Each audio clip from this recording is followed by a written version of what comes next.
قصيدة فلسطين الحبيبة، كلمات الشاعر سالم محمد زعبنوت المهري.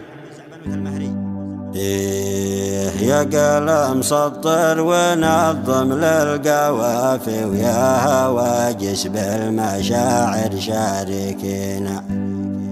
يا فلسطين الحبيبة رقح ليش ما ترينا في القطاع وفي الجنين.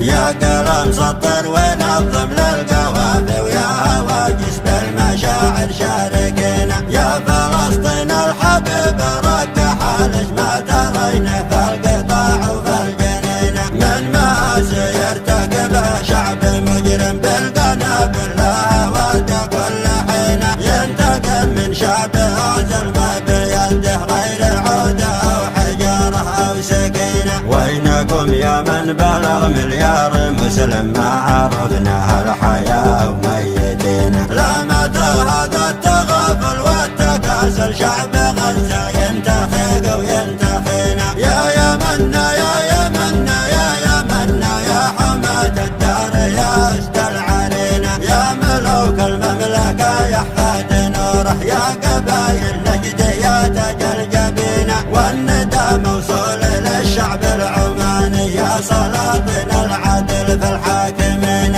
والخليج الحر يا درع الجزيرة، دمكم شبع بلا منه دعينا. يا عراق المجد يا فخر وعزة، يا ديابه يا صقور الرافدين. يا رجال الشام ويا مصر العروبة، يا شعوب الثايرة ما تستقينا. علوا الهمة وفكوا للمعابر، واعلنوا حربا لنا ولا علينا. في سبيل الله قوموا للشهادة، بنواصر ركب سيد المرسلين. مثل حمزة مثل خالد مثل سعد وجعفر الطيار مقطوع اليدين. والقضى المحتوم لكل يخافه، لا محالة بنجيها وبايجينا. قبة الصخرة تنادي كل عام كالغريقة لتلوح باليدين. افتحوا الابواب الطوق المجاور، واعلنوا النفرة لكل المسلمين.